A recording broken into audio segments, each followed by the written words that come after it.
What's up everybody, Coach Mills here, and in this video I'm going to be breaking down the Overwatch Projectile DPS. That's right, we got one tip and one mistake for GENJI, HANZO, DOOMFIST, Echo, PHARAH, JUNKRAT, Mei, and SYMMETRA. But before we get started, if you want to master any of these heroes, in-depth VOD reviews will be found at GameLeap.com. We got in-depth VOD reviews, advanced tips that you won't find anywhere else. And in this day and age where honestly there's not that much content coming out for Overwatch, you need this GameLeap subscription if you want to climb this season. Anyways, without further ado, let's just jump right into it, shall we? So the first character on our list is your favorite ninja, GENJI. Now the biggest tip I'll give you on GENJI is specifically how you should play your default game, because it's different depending on what tank you're versus. For example, if you're up against double shield, you cannot just be poking at the choke, because guess what? You'll never get any ult charge because their shields will never go down. So instead, you need to be playing near the sides of the enemy, and you want to actually go around their shield, spam as much as possible, and then dash diagonally back towards your team. This way you go basically around their shields, poke the tanks aggressively from the side or behind, and then you build ult charge on the way back as well. Now against other compositions like a Rhine comp, you don't need to do this. For one, you're going to get a lot more opportunity just spamming up against a solo Rhine shield, because simply he doesn't have a constant uptime shield, so it's a lot easier to get your shurikens in, and on top of that, you can build up a fat amount of ult charge just reflecting fire strike. So you really could see how, depending on the tanks you're up against, it can dramatically change how you play GENJI's default game to build ult charge. Now, the biggest mistake on GENJI that happens a lot is getting overly greedy. A lot of Genjis will dash in, they'll see a kill, and they'll dash in, and instead of instantly 180 dashing, they will look around because they have a new dash and they want to get a new kill. But guess what? After you got that first kill, everyone's eyes will be on you, and unless you already know of a low target or a follow-up, it is almost always correct to instantly 180 the heck dash back to your team, because guess what? Then you're back with your team, you can get healed up, you can just wait, get all your cooldowns back, and then you can just do it again and go in again, or build up your blade and finish off the rest of the enemy team. But a lot of the time, if you dash in, get that first kill, look around, the second you look around, you're already gonna die. So don't get overly greedy on GENJI when you don't have to. Just secure that pick in the bag, go back to your team unless you already know of a perfect follow-up. Now the next character on the list is HANZO, and I actually have two tips for you. The first one is you can pre-knock an arrow before you wall climb, so once you get to the top of the wall climb, you can instantly fire the arrow. This is really good for like surprising enemies on the high ground. If you can line up the headshot, you can knock your arrow, wall climb, headshot them, and it basically comes out of nowhere and you don't need any bow charge up time.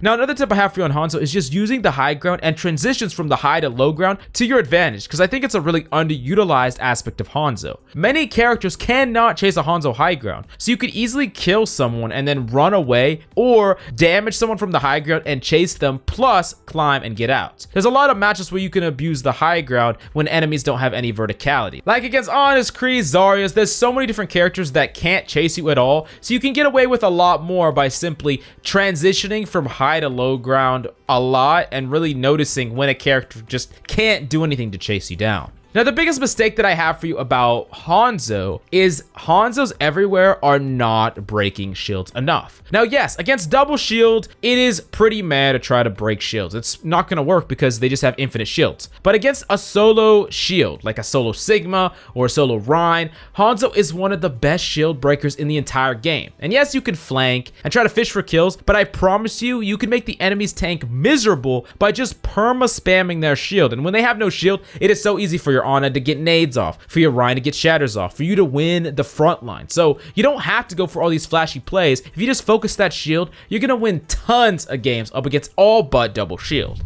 Now moving on to the next character on the list, it's DOOMFIST. And yes, DOOMFIST is considered a projectile DPS even though he just punches people, but I regress. The biggest tip that I have for you about DOOMFIST is the tank busting DOOMFIST. Everyone loves the flanking DOOMFIST, but I feel like the underrated aspect about DOOMFIST is that team brawl DOOMFIST. What you basically do is you just play with your team, specifically your tanks, and you just punch the enemy front line. And then you uppercut, seismic slam back to your team, instantaneous, just like you would with a 180 GENJI dash. Now this is a great tactic up against CC heavy compositions because you help your tanks out a lot, generate space on the front line, and you're gonna gain a huge amount of shields in the process because as you punch people, as you uppercut and come back, you're just gonna gain giant amounts of shield. Once your HP is very high, then you could dive a McCree, and even if he stuns you, he cannot kill you when you have a huge amount of shields. Another tip I have for you about Doomfist is something that I would call the punch retreat. And if you ever heard the term best defense is a good offense, that 100% embodies Doomfist. If you're ever being chased by someone like a McCree, right, and you leave their LOS around a corner, a really powerful strategy is actually to punch at the corner as the enemy comes around to chase you. And you don't even have to see them. This is like a prediction punch. And the reason that you do this play is because if they don't see you when you are charging up that punch, it really seems like you are going to use that punch to run away, right? That's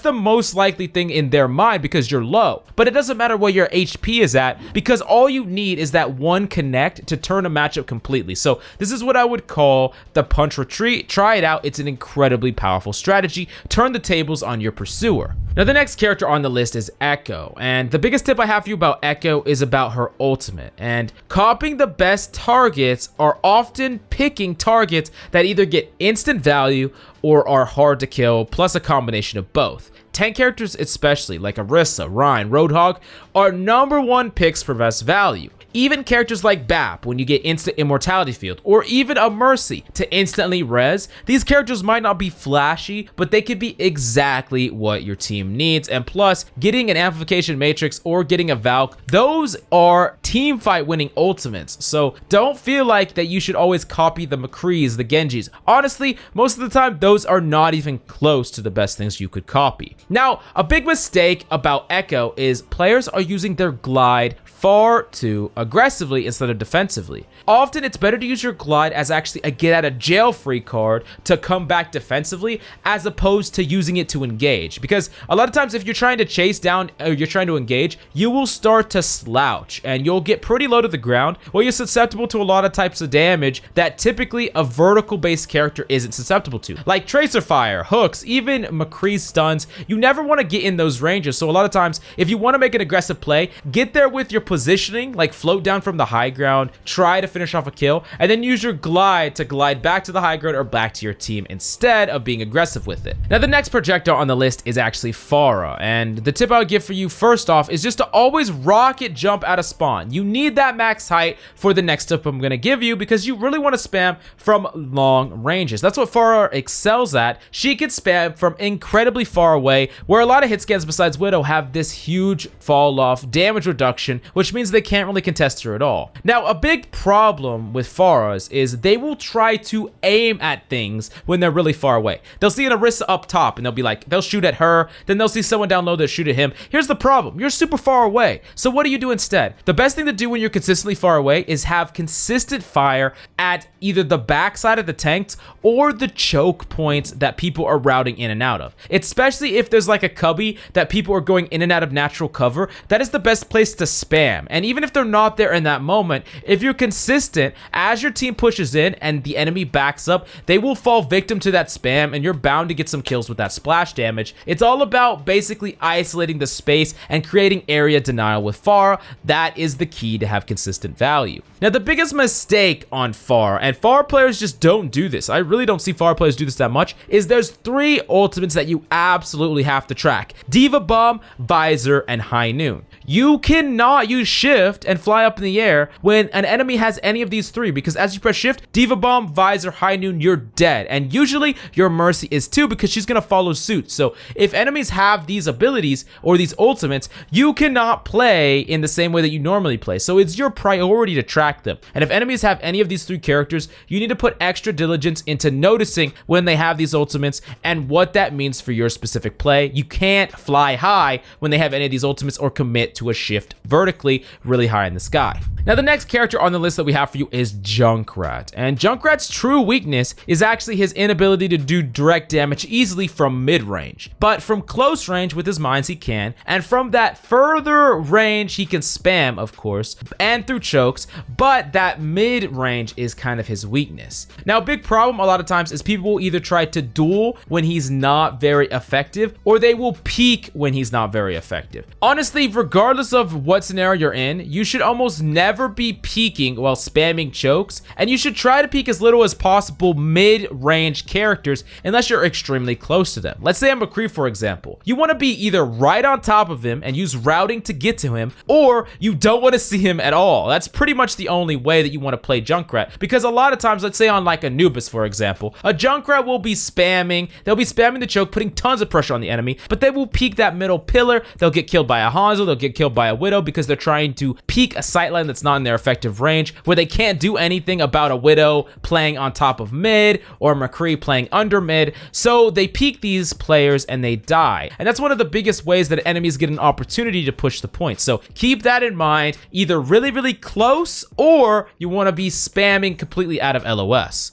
Now, the biggest mistake that Junkrat players have often is wasting mines frivolously. They are your most important ability by far, as your kill confirmer / combo plus your mobility. Do not waste it unless it's going to achieve definitive value. And also, do not try to fly through the air when you're using it for mobility in a giant loop like a lob. You really want to try to be as direct as possible. So instead of lobbing yourself, flying high, falling down onto a high ground, just try to go straight there, or straight from wherever you are to wherever you're trying to get to directly out of LOS. That way you minimize the downtime, and it's a lot harder for enemy HANZOs, McCrees, and Widowmakers to shut you down. Now, the next character that we have for you on the list is actually Mei, and the biggest tip that we have for you about Mei is your mid-wall clutches. This is something that really takes a lot of practice, but really, if you can master this taps into the carry potential of Mei. A quick wall can do so many different things depending on the situation, and it really is underutilized, so much so that I think Mei is one of the most untapped potential characters in the game. You can stop a hook, you can hook up your team from a grab, you can cut off LOS from a single ult, wall off a McCree, Noon, protect a slip target.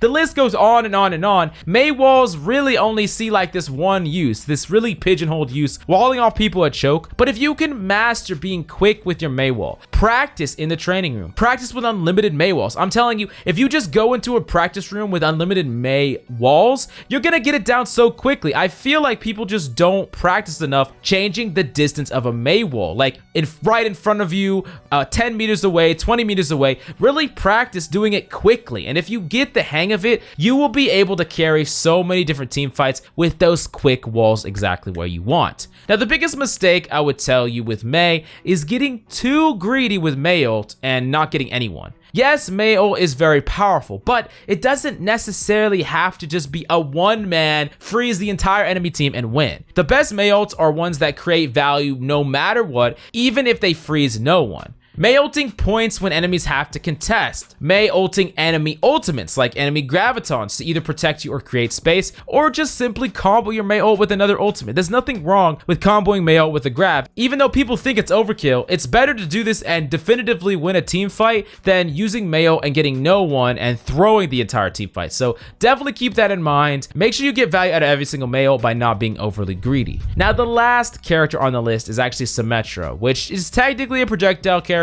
also kind of a hit scan, but we're gonna put her in this flex, projectile, DPS slot, whatever. Anyways, the big tip that I have for you about SYMMETRA is you should go out of your way to get free charge left behind by Monkey and Orisa shields before you engage. I mean, it doesn't take up ammo, it's free DPS. Go out of your way to go hunt them down. Orisas will leave their shields, Monkeys will leave their bubbles. Just go farm off of it before you engage. It's really that simple. Now, the big mistake that I have for you on SYMMETRA, and this seems to be a common occurrence, is silent SYMMETRA players. If you are playing SYMMETRA, you need to be calming. Like, always calm. Say what you need to do. Hey, can you hold up shield while I do this? Hey, we're gonna teleport here. Everyone loves a sim strat. Like, everyone loves to do it. No one will not sim strat with you because it's really kind of fun to sim strat, and they work so much of the time that teammates will just listen to you if you call it. So don't be a silent sim. And then the second thing is, a lot of times when you say a plan or when you want to do a plan, people really want to commit to it, but don't be afraid